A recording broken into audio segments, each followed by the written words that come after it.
Hello, everyone, and welcome to the Symphony. I'm going to give this a whole awkward 3 seconds to verify that chat can actually hear me because y'all know how I get down.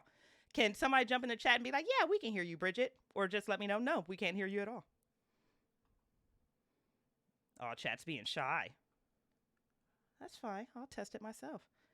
That's fine. I'll test it. No, we are being heard. Beautiful. We are rocking and rolling. Hello, everyone. And again, welcome to the Symphony. Symphony Entertainment, Gaming, and Arts is my gaming company that focuses on horror systems, indie games, organic content, and player agency in an attempt to bring a symphonic approach to horror tabletop role playing game. I am your host, Bridget Jeffries, and tonight we are joined by the award winning filmmakers, professional actors, voiceover artists, improvers, gamers, podcasters, streamers, coaches, and all around really amazing human beings from Boxland Media, Krista and Ben. I'm going to allow them to introduce themselves in just a moment, but first, of course, a couple of announcements. Going forward into 2023 and beyond, Symphony will continue to release additional content that adds value to the community via coaching, support, AMAs, and more. Some of this content will be live like today, and some of this content will be recorded and just released on our YouTube channel. So if you don't follow and subscribe to the YouTube channel, at some point a bot should pop up in chat and get you onto that one. Lastly, Symphony Entertainment does have a Patreon. So if you like this content and you would like to help me make more of it, please consider backing us on Patreon. You can check that out at patreon.com/Symphony Entertainment.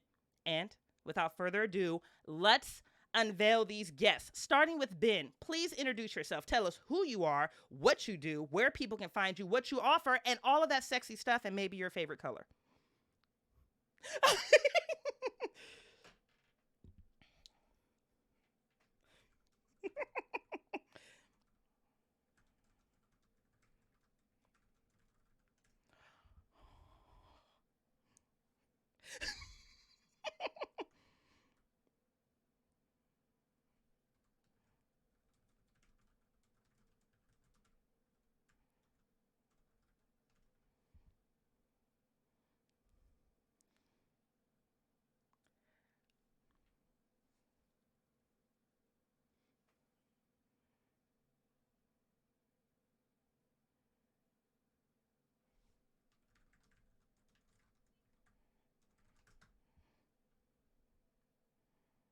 And Ben, sorry to interrupt you. Per usual, Bridget has broken something. Chat is letting me know that they can hear me, but somehow they can't hear you. So let's figure out what Bridget broke. It's not you guys. I guarantee you it's me. Yep. Don't worry. Lamb fam, I got you. Bridget's going to try to figure out what she broke this time because it's always an issue, isn't it? All right. Let's see here. Hilariously, Krista and Ben, did I not warn you at some point during this damn stream? I was going to break something. Hey guys, FYI to all you people who are thinking about streaming, podcasting, or anything else, as a reminder from me to you, you do not have to be perfect to start. It is okay to fuck up and drop the ball. It is inevitable. Learn from it, love it, and keep rocking from there. And you guys give me a second while I go into my screenshots to try to figure out what I broke and why they aren't being heard.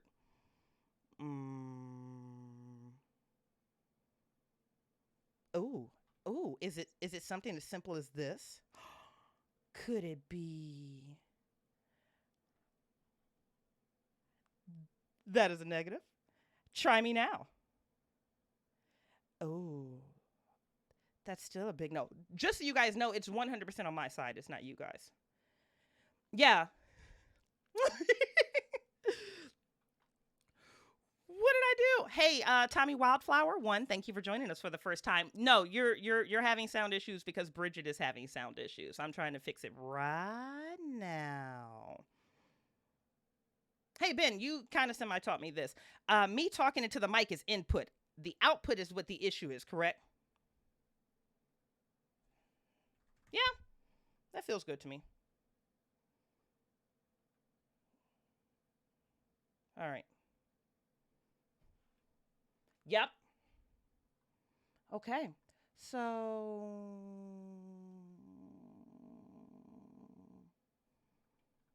the hysterical thing is I tested this right before you guys joined with like YouTube going on in the background and it was fine. Let me try this.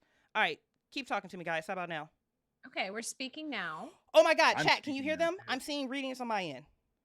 Hey. Readings Hey, are chat. good. Hey, chat. Yay! Hey, chat. Tommy Hey, chat. Wildflower. Hey, chat. I love you. How you doing? America Grow. I love All you. right. Thank you for being I patient don't know with how me. you fixed it, but God bless you, you did. You did it. Woo, and I fixed it without breaking the overlay. Hi, Keeper Chad. Go figure. Okay, Ben, I really hate to do this to you. You did that really sexy intro, and no one heard it. Can you do it again? Oh, hi, my name is Ben. Hi, I'm Ben Edenthal, president of Boxland Media.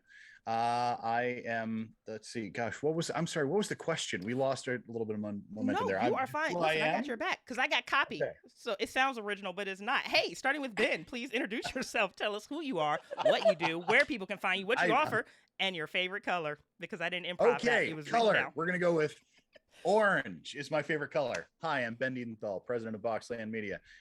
We'll call this take 2. I know there's no takes on live streams. That's not how that works at all. But I started my company. It's been about 15 years ago officially as a freelance thing, and then it turned into a full-time thing, multimedia production. I went to school for animation and film. I've got a couple of films out there that went to different festivals, that sort of thing. Past few years since the COVID times, and before really, I've known Krista for a very long time, my creative partner. We figured out it was like 2nd grade, I think. But we started working together on something called Boxland Academy, which she has been heading up, and it's been wonderful. That's how we met Bridget. And tell us about that. Oh, How about that for a segue? That was sexy. It's almost like you do Right? this for a living or something. or almost like he's just like, I'm done. Go ahead, Krista. Just throw that hot potato in your lap. Hi. Not at your face, in your lap is okay. Well, you were shooting up. It So was a little okay. object work, improv. We'll get there.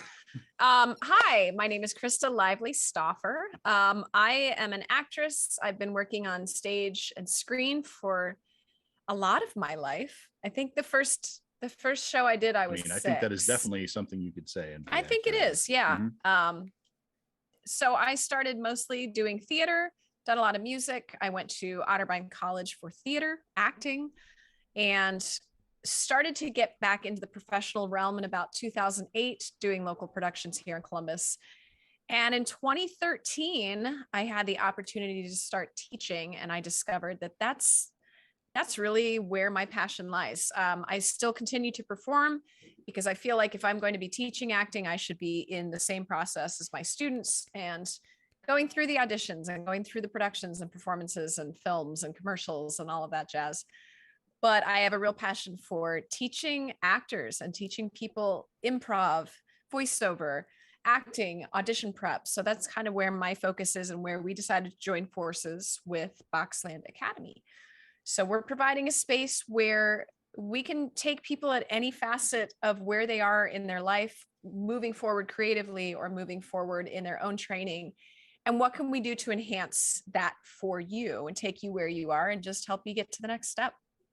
And because of the COVID times, a lot of that turned into talking into microphones and getting good at that. And there's a lot of folks like Bridget who wanted to start a thing and made a thing. And that's awesome. And we want to encourage that because there's not enough of that. So that's something that we're trying to help people get started is and learn how to use their voice to project and be a good character and stand out. Guys, I can't tell you enough. Thank you so much for being here. I'm so all right. Well, excited. hey, this has been fun. Thank you. All right, Bye, guys. Good session. So, chat, if you guys do have any questions, please type them into the chat. I will do my best to capture those. We're going to do a very brief Q&A at the end. But otherwise, I do want to just kind of talk about Boxland like they're not staring at me in the face right now. Tell us about us. This is not us. About how More, and why.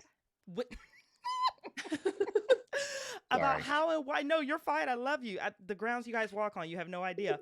How I came to Boxland in the first place. So Ben made a very good point. When the world ended, as I'm sure many of you are probably aware of by this point, a lot of tabletop. There's somebody who's just finding that out. They're like, "Oh God, what? What happened?" No. A lot of Googling gaming COVID. went online. A lot of gaming went online, which means people were going onto Zoom and they were going on to Discord.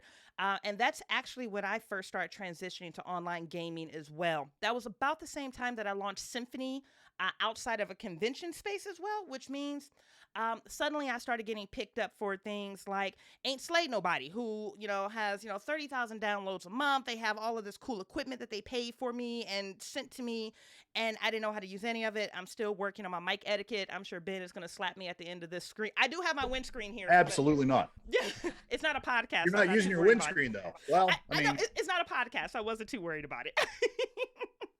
It's a vibe. It's a vibe. It's a vibe. It's a vibe. It's a vibe. But guys, I was role playing in these major spaces, like with the Calix, with Becca Scott, and on Ack Inc., and with people like London Carlisle and Paula Deming and Harley Kane. And guys, it was very exciting. It is very exciting. But let's be super honest. One, all of those names and institutions that I just listed have more years in the game than I do. And that's intimidating. But the other thing that was like really driving my insecurity up a wall was the fact that so many of those people that I just listed are professional actors. They're professional voiceover actors, so they could bring something to their characters that I just felt like I wasn't keeping up. So the only way I knew to try to bridge that gap for my own personal self-confidence was to go seek professional help. So I started with a local theater in town that was doing improv stage work, and that helped a lot with me getting over like my fear of failure and some other things. But I quickly realized that like the comedy stage performance wasn't what I needed. My market, my need was a little bit more niche. And that's how I came into contact with Boxland Media. So I actually started with Krista and Ben, I'm going to say sometime around maybe September or somewhere around there. And guys, it was warm. I remember that warm. It was warm outside. That's how we measure time. Yes. That's how we measure time. Was it warm outside? Yes. And in Ohio. Was it during the cold times or the warm times? It's the warm days. Warm, wet season or the cold, dry season? I think it was still warm, wet when I got to you guys. I am going to do a clip of that one and send it over all my marketing. So anyways, so I started working with Ben and Krista, guys, and the value that they have provided me has been immeasurable. Everything from how to like control my posture, how to protect my voice, how to get into character, how to get over my own feelings, listening to how I sounded on media. And it's just, they're an amazing, amazing duo, and they are surrounded with such rich, creative, and amazing people. And y'all already know, one, I wouldn't have brought you some bullshit. So when I say I'm super excited and super grateful that they're here, I'm really happy and really grateful that they're here. So that's my awkward edification compliments to your face out of the way. Well, thank you. That's lovely. That's really lovely. Thank you. And we're very proud of you because you are somebody who's taken the steps to do a thing, and that's the hardest part, and is getting yourself out there, and then the rest of it comes. So yeah, intimidating, sure. Invalidating, absolutely not. Like, we have lots of people who just start into it and can dive straight in, and as long as you're confident in what you're doing and you love what you do, clearly you do, then that's going to shine through. Thank you for that. Oh God, I'm already tired. Don't make me emotional too. We got like a 45 minutes ago. Stop that shit, Ben. Okay, straight out of the gate, I have a question from our Patreon backer. So Ben and Krista, a lot of times in this industry, players are going to receive their character sheet moments before the game starts. Information on the characters could range from nothing but a stat block, and the stat block might say you're really strong, or you're really ugly, or you're very charismatic, but you're also very clumsy. Or it could range to like a 2-page backstory or something in between. Sometimes you just sit down, you have a character. When you immediately sit down and you're looking at a persona or a character, what are some ways to immediately jump in, break it down, chop it up, and decide how to proceed forward with performing? Charismatic and clumsy and strong and ugly. I don't know. I'm seeing a little bit of, anyway.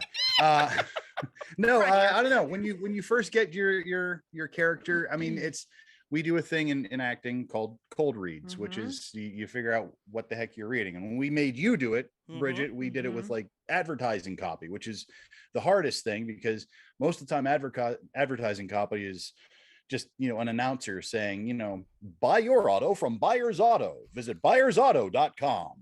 And that's it. So it's hard to make that a character, but you still can. And it's a part of what we get into as we dig into that part of it. So coming from an actor standpoint, there's a few questions that you want to immediately jump into before you try to figure out backstory and all of that jazz. And really the main component is, what do I want and how do I get it? Okay. That's kind of the biggest place to start. So to guide yourself through, we always talk about the given circumstances. So that's what you're going to see on your character sheet is given circumstances. When you get into things like your character backstory, that's when you can take those given circumstances, the stuff that's literally written on the page, that you can be like, I'm charismatic and clumsy. Okay, I know that about myself. So those are given circumstances. And then you can look then into, all right, so I may be charismatic and clumsy. What do I want? What am I going for? How do I get it? And what is standing in my way? Those are like the 3 basic acting questions that you want for any character. What do I want? How do I get it? What is standing in my way? From there, then you can start to develop the backstory, because if you know what your character wants, that's going to guide the rest of who you are.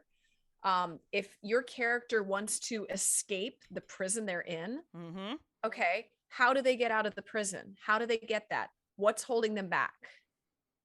We know all of those things from the script. Then we can stop there and be like, how did I get in the prison in the first place? Well, if I'm charismatic and clumsy, maybe I was flirting with somebody and tripped on them, and somebody took that as like a disgusting advance and they put me into prison. So that's where you can take those little pieces and bits. As long as you know those 3 basic things, that's where every piece of acting starts. And using those pieces of information, charismatic and clumsy, those are 2 really good character hooks to give yourself. Like, filter every decision you have through those things if it's that strong, because I want to escape a prison, but I'm charismatic and clumsy. How would a charismatic and clumsy person do that? And let that assist in your character decision. I think the thing too is to not be afraid to take some time with the script. And I know you may not get a lot of time, but pulling those basic things, if you have the ability to write on the script, write all over that script. Or your character sheet. Yep. Taking the time to underline things and circles and highlight things. If you've got a fancy iPad and you've got the pen with it, that's great. There's something really special about kinesthetic writing. Sorry. Tangible works. Tangible works. Yeah.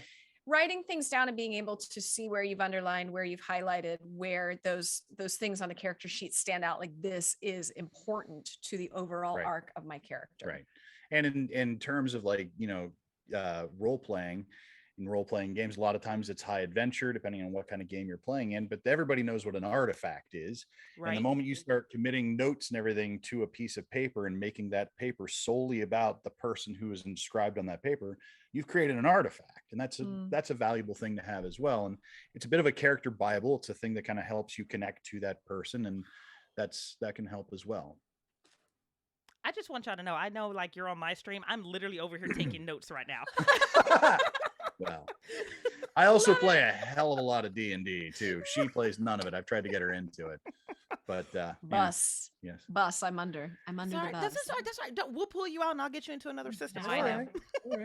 But I do see the reason why there are so many common ideas around D&D and acting on a stage. That's one of the reasons. Like, D&D is essentially an improv exercise. It is a sustained improv exercise in which everybody agrees to follow the rules of one person who is not necessarily in the scene, but affecting the scene and deciding what is happening. So when you think about it in those terms, like, that's where improv comes into it a lot, and that's something that we also recommend. And by the way, we also teach here too. So beautifully so too. I love I know, right? Oh man, that was smooth. That was a nice plug, baby. Nice plug. Yeah. Sustained improv exercise. I'm literally taking notes. Also, I know you guys aren't following the chat, and since we're not running a game, I'm going to interact with the chat. Ben, the thirst trap in the comments for your used car sales is hysterical. People are like, I'd buy a car from them. I'd buy 2 cars from them. Well, I don't sell cars. I just talk about companies that do. Listen, I also do voiceover for a robotic pill sorting company called Capsa Healthcare. And if you call their phones, which everyone in the chat should definitely do, because you'll hear my voice on their phone systems. Capsa Healthcare, CAPSA. they're gonna get a bump in calls and not know what the hell and not know what happened. I'm putting it in the YouTube I love doing comments stuff too. like that. Yeah, they're gonna be like, hey, we got a lot of calls about you recently. Oh, that's weird, huh? That's strange. That's just what it is. Everyone is super seduced by your voice. Oh, well, Okay. Thank you. So jumping over, I just had to interrupt you guys for that because literally chat was like, I'd buy a car from them. So one of our backers asked this, and I think they have a legitimate question here because it's something I still struggle with. So let's just like throw out some tropes when you're playing some tabletop role-playing games.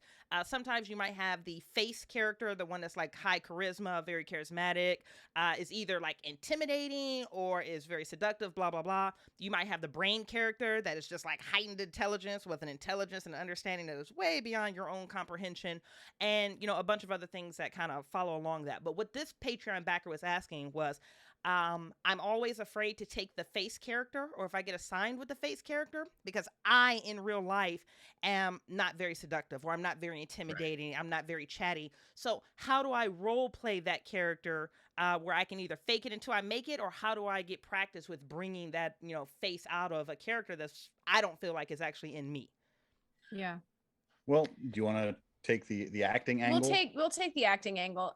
If you are doing something on a medium, is that the right word? On a medium like Twitch, or somewhere where you're essentially on a screen, you have a lovely benefit of being able to turn yourself off. Where I'm looking right now is at the green dot where the camera is. Is that right? Camera's up top. Camera's up top in the middle. No, I'm sorry. You're actually looking at the camera. Oh, I'm looking at the camera. You're so hot, by the way. This camera right there. That one. Yeah. So we have a different camera setup, and when I'm doing film acting, we have direct to camera moments. Here's the beautiful part is that while I'm acting right now direct to camera, I can't see my face on the screen.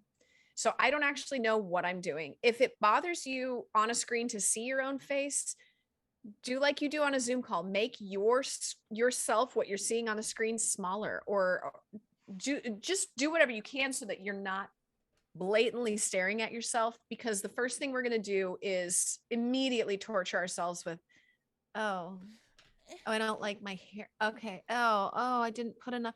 We torture ourselves with the way that we look, and we're obsessed with the way that we look until you've done it enough on a camera just to accept the way that you look.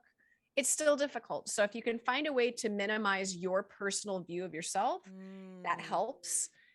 The other thing I would say is the mirror. Literally and metaphorically, actually. Minimize the view of yourself. Right. The other thing, too, that I highly recommend is go back to when you were a kid and make faces in the mirror. I would even record some of those faces so that you personally can see. Getting used to seeing what your face looks like on a camera is very helpful. The other piece of advice that I would offer is less is more. Oh, honey, say that again. Subtlety is huge. When we are giving out an emotion or giving out something that our character is trying to give off, so you can be seductive and powerful like this if you want to, but it's a bit over the top. So rather, if you just find a way to just sort of tilt a little bit and find yourself in a position where you can just speak a little bit differently and just move the eyes, something subtle.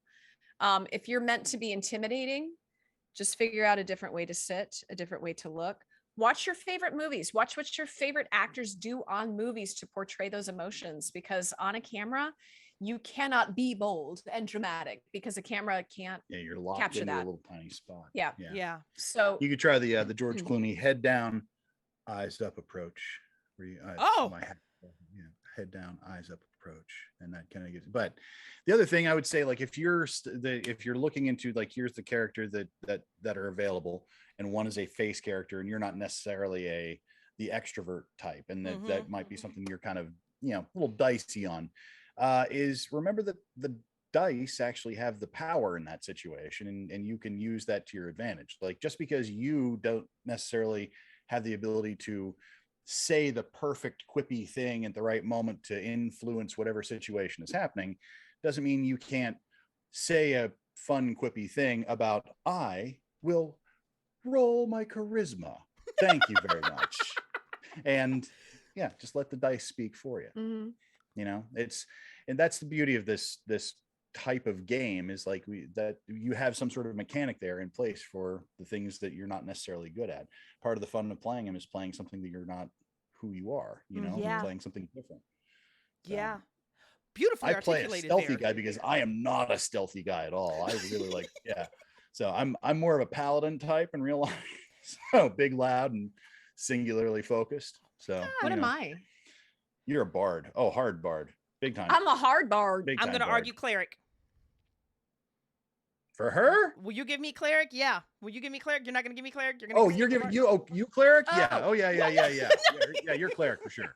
I thought you were saying her for cleric. I was like, no. I was going with like the maternal instincts and like the head of the church. No, all by myself. That's fine. That's fine. I'll go cry in a corner. What's a bard? Here we go. A bard in most traditional like role-playing games is the guy, or person I should say, I'm the guy. Plays an instrument or sings or acts or is big and loud and likes to get everybody's attention, and they're the giant extrovert. And I don't know why you'd be telling me that. She can sing like crazy too. So Bard. Yeah, I hear She also it a lot, teaches so. musical theater, just as an FYI. If you want that. She's in musical theater. She's a musical theater fanatic. So yes. I'm a big nerd. Yes. I wouldn't say nerd. I'd say you're a fan. Yeah, you love your Also stuff. a nerd. Yeah. Yeah. So And you're also I like to amazing. make snide remarks when I hear her listening to her musical theater out here, and I'm in my office. I'll be like, "Do you listen?" Yeah. Anyway, it's. That's the I thing. can't think of a good joke. The first time I walked in, they were blaring Gangster's Paradise. So listen, live this if you want to live That is over at true. Boxland Media. It was right after Coolio passed too, wasn't it? Yeah. Yeah. That should give a season. Yeah. So, Yeah. okay, here's another question from a backer that I can tie into this. So, you guys have both worked with Ben, especially with tabletop role-playing game, Eileen, and Krista with acting. How do you make space for yourself at a table? When you're sitting at a table with 3 Bridgets and 3 Bens and you don't have that force of personality, how do you make room for yourself either on stage or in the middle of this game to actually be heard, to get your lines out? That was a question I had too. It's like I'm always being overpowered by the other people at the table because I feel like I'm not getting my shine time. How do people make room? Actions speak louder than words. If you're if you're the kind of character that is, if you're the kind of person that is not necessarily the kind of person who dives in, and I'm generally, if I started a new table when I first started playing D&D, it was very much like that. They were all friends and had been for a long time. I was kind of the new guy, so I was a little timid and intimidated. So I made myself a little gnome sorcerer named Woosaw, who was very shy and introverted. And he just loved casting fireball on everything he could. And just, yeah. And then all of a sudden it was just like, what is happening? And it's like, why? And he has reasons. He's just quiet about it, And yeah, I don't know. Actions can get you some attention at the table and build you a little bit more space at the table, so you don't feel like you're getting closed out, which that can be frustrating. And that's obviously D&D's or all RPGs are the inclusive type of games, right? Ideally. So yeah, I think on an acting perspective, it's about active listening. It's okay to be the quiet one because you're gathering information. Yep. Especially if you are new to the table, or if you are generally a quiet person. When we do productions on stage, a lot of times we will say the audience is really quiet. And that's hard for us sometimes to not get that live response from the audience. Yeah. However, a lot of the times when they're quiet, it's because they're listening and they're gathering information. And you come to find that sometimes those are the best audiences because they were just like, I really was listening to every word you were saying. So sometimes just focus on the fact that you are gathering information by actively listening. And when I say actively listening, that means you're shutting up and just taking it in. Yep. And it's okay to sit back, and it's okay to not have your shit together all the time. Everybody's learning. Everybody is starting fresh at something at some point in time. Yep. You're not going to be good the first time, regardless of what we do. So allow yourself to gather information. Now, if you're 80 games in and still feeling like that, then that Maybe would need a be new group. Yeah. a new group, or time to talk to somebody within the group and just say, I really feel like I can't even get a word in edgewise. And I think that's okay to say. Yeah, 100%. I would also say, like, another way, if you're new to a table, to get people to listen to you, pay attention, be the person, this is from a DM's perspective, be the person who takes notes. Who, what, when, where, why. Take those notes every time you get into any situation, because none of the other idiots at the table are taking notes, right? So like there's always that one person who's taking notes. Be that guy, because then they're like, oh, now the important person here, the note keeper, tell us what happened last week, because we all forgot, you know. So there's also something I think that could be possibly a little mysterious about being the quiet person. Yeah. That you may earn your way in. Especially if you do mischievous things and cast fireball things a lot, you know, and then don't say why, just make decisions and wow, be mysterious. Yeah. Play it. Jesus, crazy amounts of value. I'm just going to echo chat really fast. Keeper chat said, great answer. Check in with your GM, your game master off table too. To see if they can, like, you know, help you out. But Krista, I just want to reiterate or just kind of celebrate one thing that you said. It was really validating to hear you say it's okay to be the quiet one.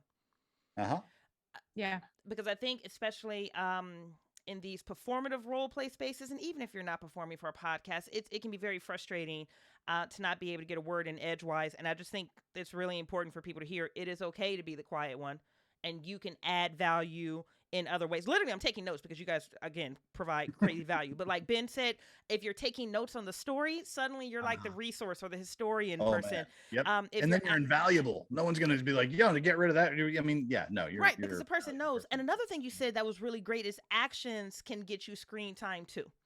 Yep. So I'm just thinking about so many horror games where, because I have a tendency to overpower people. It's just something that I have to be very conscious on because I get overexcited and overstimulated very easily. And I'm also loud as fuck. So it's just one of those things I can easily overpower people. But as a GM, I do my best to try to pull on the people who aren't getting enough screen time or not getting enough shine time.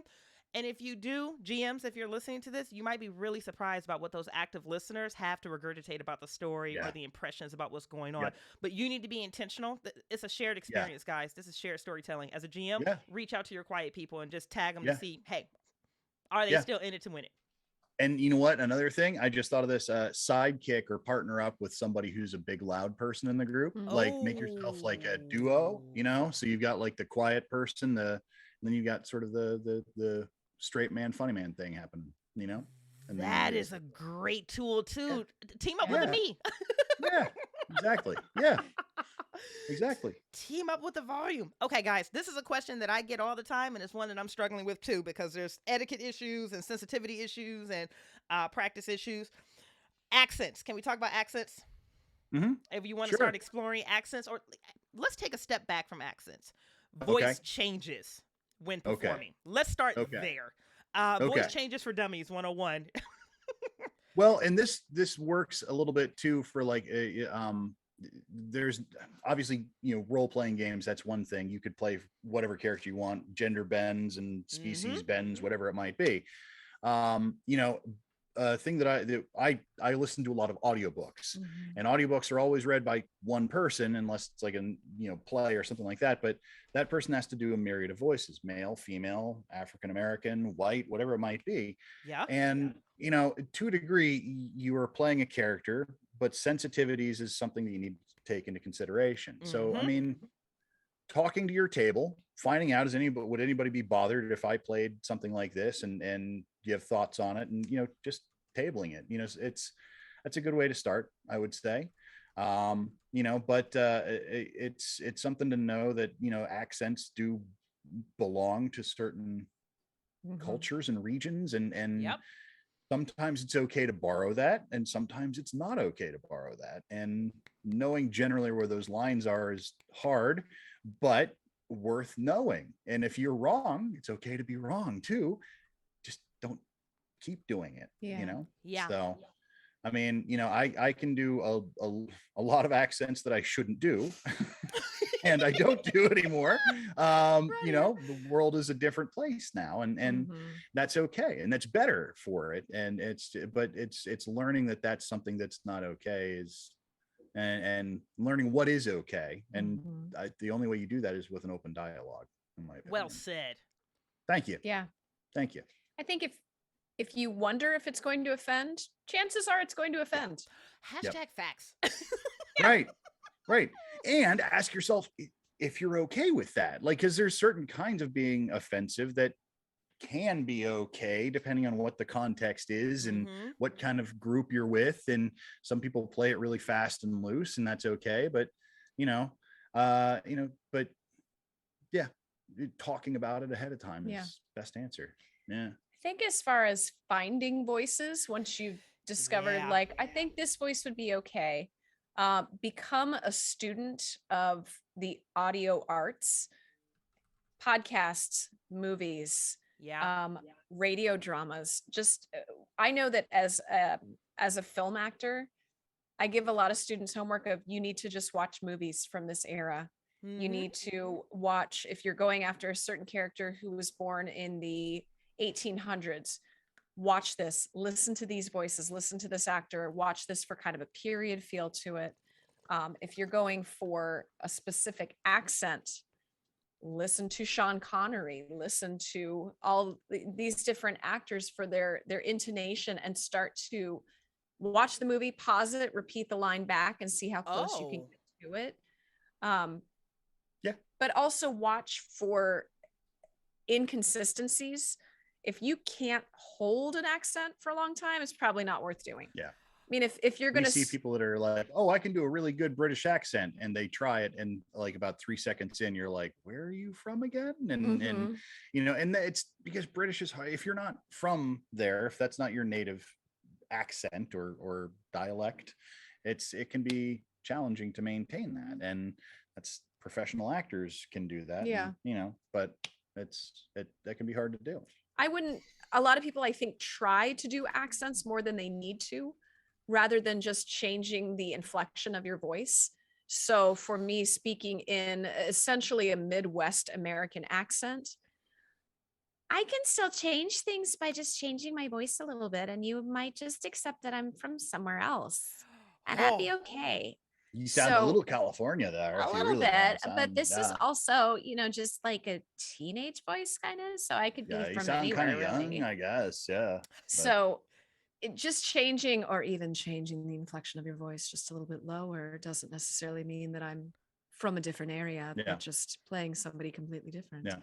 So play with what we call the inflection of your voice. And again, this is all about play. Try things out, record video, watch things, take it down, be a student of your craft. Right. And if I don't know, Bridget, maybe weigh in on this. Let's say I come up with an idea for a character that's a really fun character. It would be a hell of a lot of fun to play. But let's say that character is an African-American girl of about 13 years old. I can't do that. I can't even come close to doing anywhere close to that voice. How would you recommend I approach something like that? If you're not comfortable with it and you don't have anybody to soundboard it, I say you just don't approach it at all. I would do exactly what Krista would recommend and do slight changes in your intonation to identify that as a character, even if you can't nail down the ethnicity or the race of it. Yeah. I would also say it's in that situation, it might be okay to speak about your character in the third person. She would say something along these lines. She would say something along these lines. Because, you can still make character decisions for that person, but portraying that person that's kind of where things get a little dicey. Can get a little dicey. Just, again, midstream celebration. Krista, if you can't hold the accent for a long time, don't do it. If I had that advice about 6 months ago with this Caribbean character I was trying to play, Jesus. I was strong for the first 10 minutes, honey. I can do Irish accent for about 3 sentences, and then it turns into Lucky Charms, and then it's then it's bad news, and then it's a racial stereotype that even I should be offended. Right. So if you can't hold it, don't do it. Is amazing. Don't do it. And it's also, again, it should be the main thing of all of this is it should be fun. And if it becomes, I need to spend 12 hours listening to Irish and Celtic music and Irish films and listening to all of these Irish things. No, if it's going to become a task, don't do it. Yeah. Don't do it. You can indicate without speaking. Yeah. It is a play. Right. Yep. Unless you're getting paid hundreds of thousands of dollars to learn an accent, don't do it. I mean, if you pick it up, Cool. doing your thing, cool, awesome. And I've met some people that can do some very, very passable accents, and that's okay. And I mean, I think as long as you're not crossing any uncomfortable boundaries, I think that's probably okay. And if and that uncomfortable boundary is one that I would table to whoever you're playing the game with. Yep. Know your audience, know your table. Yep. There was something that you guys taught me, because I actually came to you with the same question. I don't know if you guys remember. It's like accents and changing voices. And the advice you guys gave me in real time, we were practicing on the microphone, is what Krista said, like doing those little small, subtle changes. So there's a podcast, guys, that I just got finished recording over on the Old Ways podcast. It's a Regency Cthulhu game where there's no video at all. So it's all audio performing. And there's a mess of non-player characters. So basically, Chris, there's a mess of characters that I, as a storyteller, am creating. And the advice that you gave me was a game changer. I have a list of all of those characters, and under each character I have 3 things that I'm doing with my voice as far as intonation to make them sound different. So like it might be the character is, I don't know, Gabriel speaks very slowly and he's very intentional and slow about his words. Or you told me once you were analyzing my voice that there was like a nasal or a gruff on it. I could turn that up and be here, and suddenly this character is a lot different than the character that just, those are 2 completely different characters, and I could get those off all because I sat down with you guys for a couple hours and like, how do I make different characters in voice? And he was like, stop trying to do the accents. If that's not your lane, don't do it. There are other ways you can differentiate for your characters. Learning, a lot of people hate to hear their own voices. They hate hearing their own voice, and you hear that a lot. We hear that literally from like almost everybody who comes in here, but it's not that you dislike your voice, it's that you don't understand what your voice is and can do. And once you do, then all of a sudden you can take that nasally quality, amplify it, and make your voice sound different. And it's okay to mess around with things like that, but knowing the texture of your own voice and knowing what you can do is the first step of that. The other thing I want to throw in, and Bridget, we worked on this a couple of times when you were in here. I'm going to shift just a little bit. Oh, you're good. Altering your body posture can bring a new facet to your character. And this sounds insane. Stick with me. It's an actor thing, but it really actually does make a difference. So guys, this is so cool. I can't wait for y'all to see this shit. It is so cool. It blew my mind. Sorry. So if you are playing a character that is wealthy and prideful and prominent, then you would want to open up this section of your body because suddenly you feel prideful, prominent, special. So all I'm doing is sitting on the front of my chair and opening up my chest region. Because if you think royalty, you suddenly think, I'm going to turn to the side, you suddenly think opening up in this area like you're giving a big presentation. It is naturally going to affect your voice. We as people tend to sit like this a lot. And you know what? This is fine. If you're going to play a character that's kind of a little blasé, this is fine. Especially if you're on a stream, like you're sitting at your desk right now. What's your posture like, Bridget? How you sitting right now? How you sitting right now? You're sitting, you got your elbows on the table. You're kind of lean forward. You're doing this, and like when you're doing this, your diaphragm can't expand. You can't get good breath support. But the moment you change that position, and all of a sudden you can get into these different voices and these deep sounding growly voice if you want. It depends on what you want.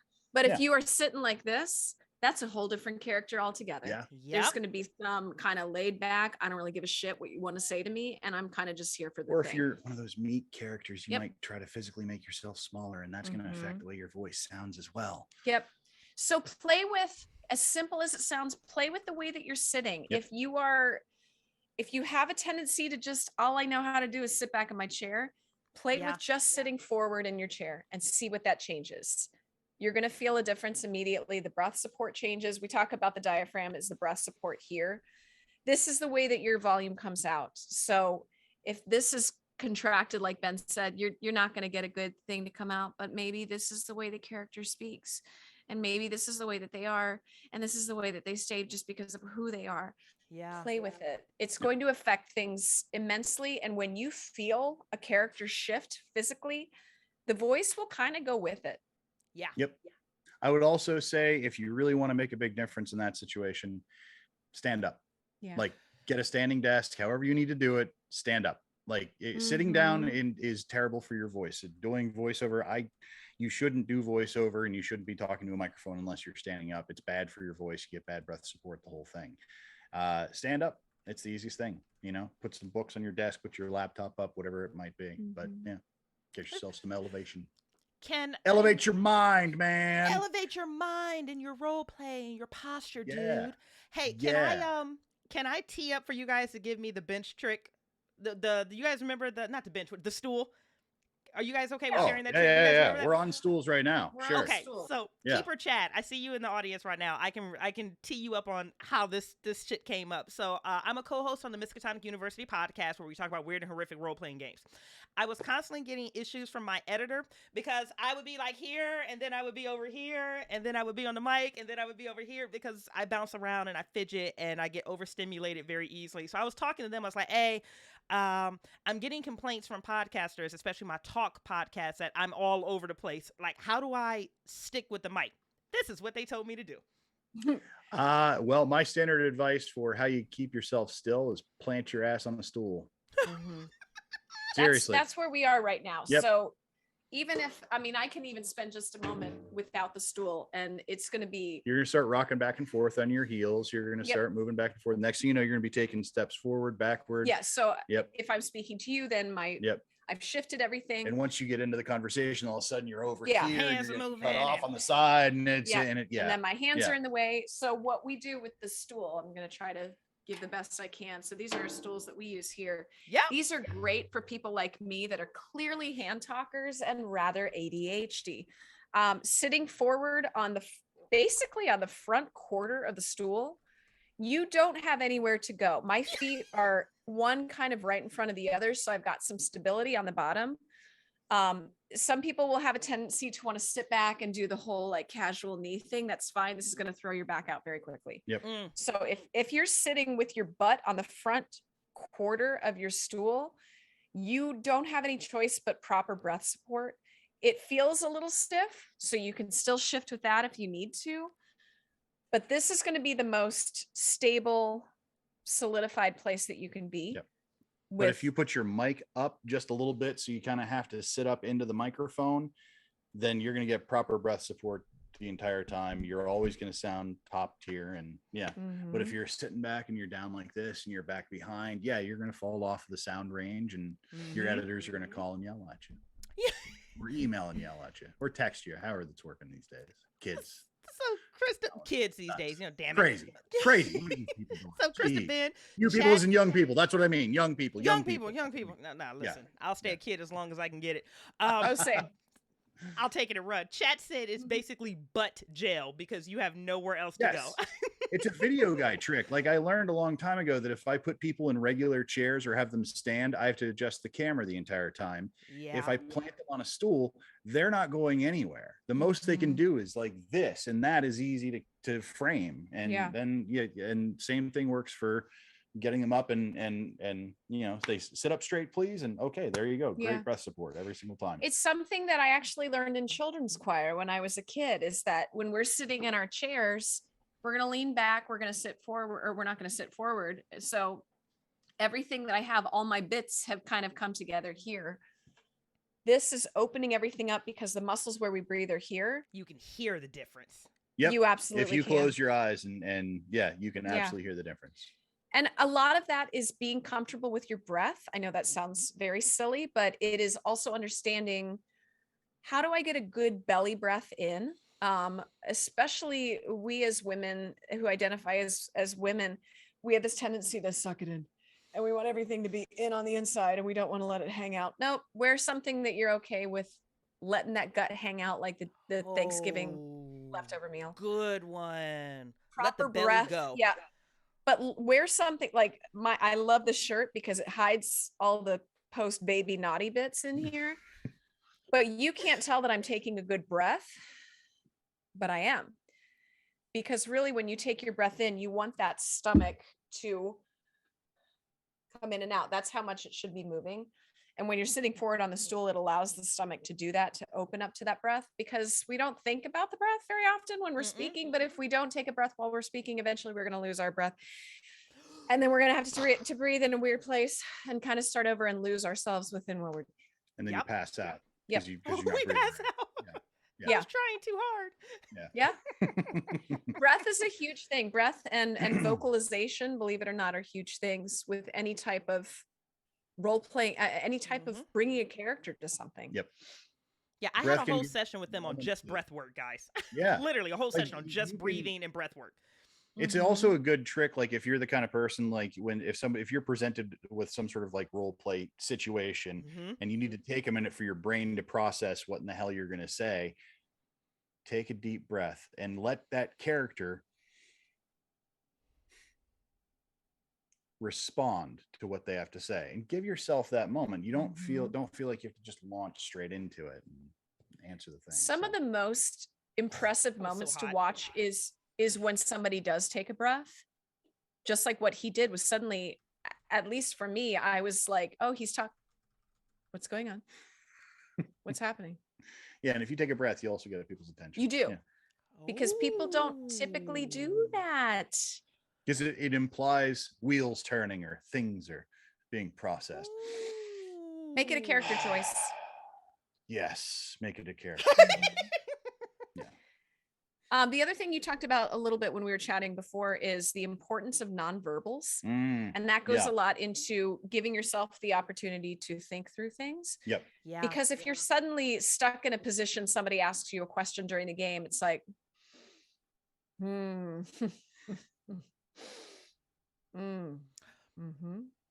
just those little nonverbals that give you, quite frankly, a moment to think. Yeah.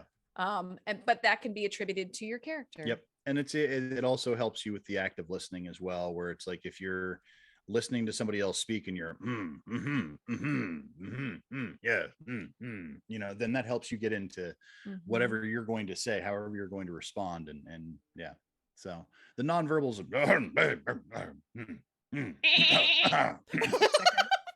yes, that is very good. That's amazing. Almost as good as your bird noises. Okay, I'm learning new things about both see what the of you, chat and it says makes me about that. happy. Well, the chat is already talking about they're going to Amazon and buying stools. 2 people chimed in on that one already. It's a stool boom. The stool boom, yeah. Amazon's going, we're going stool crazy here. Stool crazy. What's going on? Y'all should be getting like feedback from that, or like kickbacks or something. Everyone is really excited about Let the Belly Hang too. I love the fact it's like, stop trying to be cute. Yeah. You will be able to do more if you're just comfortable. Get your loose fitting clothes on, let the belly hang. Yeah. It does make such a difference. If you have trouble breathing, I recommend laying down on the ground and put your hands on your belly and just relax. When you're laying flat on the ground, you have no choice but to breathe properly. Yeah. So if you can feel that down on the ground and what a real breath is supposed to feel like, then you can start to transfer that up to when you're taking a breath out. What's the old trick? You put a book on your belly when you're laying on your back on the floor, and like you try to raise the book with your belly as you're breathing. I've never done that. Oh, really? I just use my hands because it's cheaper. Because it's cheaper. Fuck that book.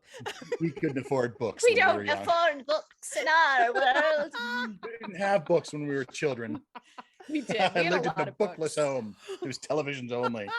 It was just musical theater. That probably is true. No books, Krista. Take this score de Les Miserables and put it on your belly. You listen to Cats. You're a member of this family. We did. Yes. We had a record of Cats. I'm sorry. Oh my gosh. Now that's the definition of library use. RQ staff, and I love you so much for being here. Okay, I saw one question. Sorry guys if I missed it. I'm looking at time and we're at 5 minutes. So I am going to pull this question down. Ben and Krista, could I get an additional 5 from you? Yeah. An additional 5 minutes? Okay. Yeah. So I mean, we're here, so yeah, if you want to chat, we're good. I love your face. I mean, I don't speak for you, but I mean, do you have to go somewhere? Somebody said their cat jumped. Someone in chat, I think it was Tommy, and Tommy, sorry, I'm struggling with like trying to scroll up and copy and paste it, so feel free to just send help. But it was Llama. Sorry, that was chat. What are some resources that people can visit to help them with their voice intonation and accent work? Including you guys, but if there's books that you guys would recommend or something else, they're looking for additional resources to get more practice with that. Just to get better with accents. Yeah, accents and changing your voice. Like, it's just Yeah. those little subtle things that you guys did, like slowing down or YouTube. Yeah. Type in a specific accent if you want to learn that. There's entire channels on how to do specific Right. accents and like phonetically spelling it out for you, Mhm. which can help a lot. But I would also pair that with like just listen to people who speak like with that same accent, if it's Irish or Gaelic or English or whatever it is, just so you can pick that accent up and you know, become as regular with it as you can. Talk to yourself in the car, because we all do anyway, right? Yeah. And you know, but do it in an accent. You know, I have an accent that I narrate my drives with. What is that? Not gonna share it. That's okay. So, yeah. Not for any bad reason. I just don't want to. No, and I love boundary work. Do you see It's how not a sexy very that good was? accent, I don't want to share. Oh, okay, cool. Yeah. And moving on. It's just not a very good accent. So I love you guys. recommend again, be a student of the arts, be a student of movies and film and anything that you want to pertain, not just for accents, but for specific characters. Like I want to sound like 11 on Stranger Things. I want to get that intonation of what a teenage girl sounds like. Watch Stranger Things. Yep. Take notes.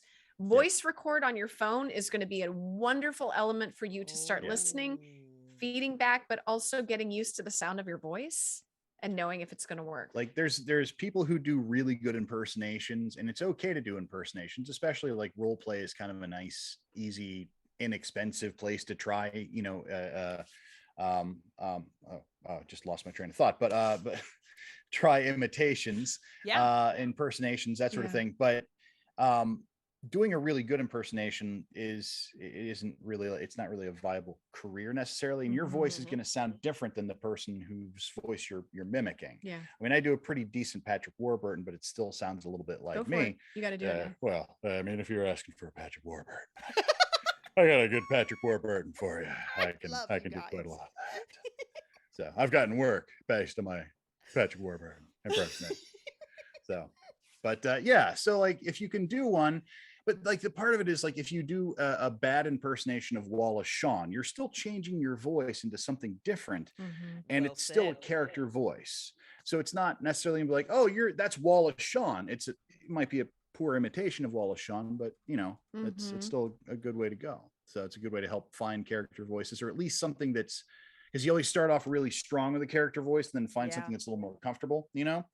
So, and you can take aspects of your favorite. Like I love Moira Rose. She's amazing at everything she does, but I don't want to be Moira Rose. And I think there was a film we worked on together that I started with that. It was like, it's kind of a transatlantic accent. I had written it with a transatlantic accent, and it became felt Moira. very forced and didn't sound the way that we wanted it to. So we eventually just dropped it and just sort of kind of went a little more erudite with it, just sort of holier than thou a little bit. So, yeah. That's where your character work is going to help a lot when you do that initial character sheet, taking notes. If you are charismatic and clumsy, you could find your voice in that. I'm a little out there. I love you. So yeah, I mean, like, how does a charismatic and clumsy voice sound? You know, like it just like what you just did. I mean, you slip on some words periodically, or you're the kind of person who'll start a sentence and then finish a completely different sentence halfway through, and you know that's you might be very charismatic and say nothing. So certain people have been elected president doing exactly that. So. Krista's face. Sorry, did I get real there? I'm sorry. Oh no, we're really. We're family. Sorry. I love you guys. Last question, and I think this is amazing from Lamb Fam. The question is, if time permits, which I love you guys for giving me the additional 5 minutes, on the topic of nonverbal communication using facial expressions and other nonverbals to elevate your role play. Yeah. Okay. Well, lighting is something I would, it's a little bit of an outside the box answer in this case. Lighting is something that not enough people take seriously. If they're on camera doing role play or anything like that, on Zoom calls, like good lighting goes a long way. This set here looks the way it does because of decent lighting. And if you light yourself the right way, maybe you're a more dramatic and serious character and you want to light yourself from directly above so that the shadows fall across your face, like Aragorn in Fellowship of the Ring, and or maybe you want to be more of a horror character, so maybe you have a light that you have down below that you shine up on yourself, like Bela Lugosi from Dracula and that sort of thing. A lot of that stuff can help you get into that character too, and it's not something you have to paint all over your face. It's just turn on a blue light and just imagine it's cold where you are or something like that. It helps. Sometimes just a little bit of the change in scene can make a big difference. Dope advice. And as far as like non-verbals and that sort of thing, I mean, let the environment kind of play through that, I suppose. So yeah. Don't be afraid of the power of stillness and the power of silence. I feel sometimes that we forget how much power there is if suddenly we just stop. It's giving me anxiety. Right? Oh my God, it triggered mine too. I'm like, all right, you can stop this one. A couple of years ago, I made a car commercial where we had it was a running gag we had where it was like we asked a bunch of this kind of person what they thought of our new website and got what their response was. And we did pets and we did wild animals. And the last one we did that got us so much hate, it was crazy. We did house plants. And we're like, we asked a bunch of houseplants what they thought of our new website. And this is what they said. And we gave them 25 seconds of dead air silence. And it drove people absolutely bananas. We got so much hate from it, and just people like, "You can't do that. That's insane." They went nuts for it. Silence speaks absolute volumes. To take it to, because this is where I live, to take it to a musical theater acting level. If you have seen or heard of Hamilton, you will know that it is an extremely busy, dance-heavy, fast-paced moving show. Except there's this moment where Burr and Hamilton are speaking to their infant children, and this is how they do the whole song. And they sing from here. So there's something so beautiful about that power that's behind there. If you ever see somebody just sitting straight and tall and just observing, you're curious as to what they're doing, because we don't allow ourselves to sit in silence and stillness. Don't be afraid of it. Let it work to your advantage. Let it work to your processing advantage, but don't be afraid of it. Don't be afraid to use it. Don't be afraid if other people use it. Be intrigued by what they're doing. Like, and what are you doing there? Let it add to their character arc as well. Yep. And that's one thing I think, as a general rule of improv, just to throw that in there as well. One of the biggest rules we teach is live and work for your partner. Live and work for your group, your table. The more that you can build those other people up, the better the whole thing is going to be. The better you will be. Now, the one caveat to doing silence on Zoom calls is that people just think your mic turned off. And hey, you're muted. Like, hey, can you hear me? Yeah. Hey. Yeah. Try to avoid the whole. Yeah. It's a little creepy when it happens. It's fun if you want to fuck with people. But... Yeah. Oh gosh. Not that I did that ever. You, Krista? No. Oh my gosh. Okay. So we are over time, but wow, I was at 3 pages of notes before I was like, all right, let me stop.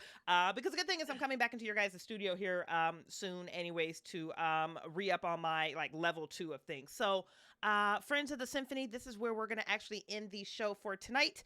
I am going to beg and plead that these 2 amazing people come back on, because this was a crazy amount of value and absolutely amazing. Chat is echoing everything I'm saying. You guys are amazing. Okay. Thank you. We'll come back. Oh, thank God. Jason, I didn't even have to beg. I'll just bring coffee. Please don't beg. Begging is, no one needs to beg. No one needs to beg. No one needs to beg. It's unnecessary. Thank you, everyone who is currently in chat or is watching the replay on YouTube. You guys are indeed the best part of waking up. Before we empty out Symphony's auditorium, let's go around one more time, starting with Ben, and say goodnight to our symphonic guests. Ben, give us your name, what you do, where to find you, and we already know that orange is your favorite color. Orange is still my favorite color. That has not changed. In the last hour. In the last hour or so. That is, I have not changed my mind. My name is Ben Niedenthal. I am the president of Boxland Media. You can find us online at boxlandmedia.com. You can see all of our work there, all of our examples. I'm showing how it's spelled. I thought you were. I can't do had my a muscle hand cramp correctly. or something. Yeah. This is yes. The Boxland Studios. Put some respect we on have that cool name. stuff that is in store for us that is adjacent to what you're currently watching right now. More on that later when we get ducks and rows. It's gonna be great. But if you are interested in video production, media production, podcasting, learning voiceover, getting into live streaming, any of that stuff, and you need help, if you want to talk, just bounce ideas, conversations are always free. And a lot of times it's okay to get to a place and realize that technology is not your strong suit. And sometimes you need someone to take the technology out of the way for you. And that's perfectly okay. We can help with that too. We're good with all different parts of production. And we do all kinds of things up to and including like animation and motion graphics and the whole thing, branding, everything. So yeah. Krista handles a part of our business called Boxland Academy. And Boxland Academy, what do you do? We aim to take you at whatever level you are with your performance, with your acting, with your voiceover, with your improv skills. And we just want to help you get to the next level, whatever that may be. Whether it is, we've had people that come in saying, I just want to read better to my students. I'm a teacher. Yeah. Great. We'll help you get there. We just want to see you achieve where you are. And 99% of that is the work that you're going to put into it. And then we'll give you feedback and coaching and encouragement along the way. But I also teach private acting lessons. I teach private audition prep. I can help with improv for sure. We do host a local improv night once a month here at the studio. But if you're not in town, we can absolutely tailor things onto a Zoom call and do Zoom lessons there. We've, unfortunately, due to COVID, we learned how to alter things to teach online as well. So don't let that hold you back, but truly bring it to us. Like Ben said, conversations are always free. We want to make sure that we will be a good fit for you. If you want to study with us, we want to make sure we're going to be able to give you the school, give you the school. Give you the stools. And then it went to stools. We're going to give you stools. We're not giving you stools or schools, but skills. No schools or stools are free with any of our classes. I do speak on stages. You can sit on stools if you're here. You're welcome to, but I'm not going to give them to you. But truly, let us know how we can help. If it's just questions that you have, go to our social media pages, Instagram, Facebook, Boxland Media. Throw us a question. We are more than happy to answer that. I am Ben at boxlandmedia.com. And I'm Krista at boxlandmedia.com. We take questions. We take emails. Sometimes we're maybe a little slow to respond. Sorry about that, but we have a lot of contacts every day. But we do all kinds of stuff to help folks just like you. And you'd be surprised how much of the voiceover stuff leads into role play and D&D, that sort of thing. And that is very much at the heart of what we do. COVID hit, and I started DMing 5 different games.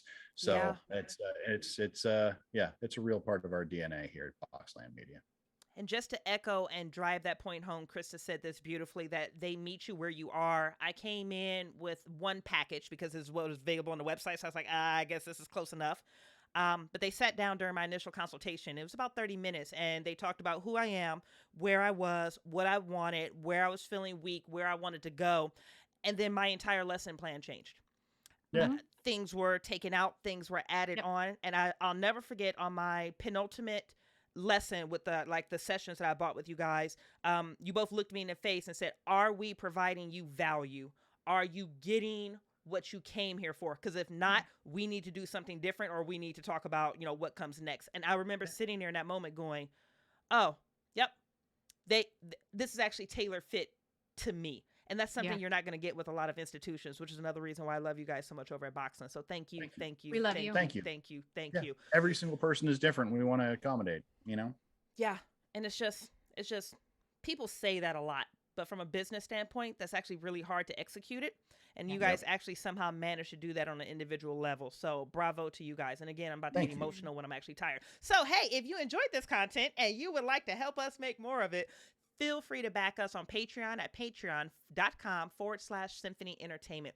We hope you have enjoyed the Symphony, and we look forward to seeing you guys again soon. Thank you, and have a wonderful night. Mwah.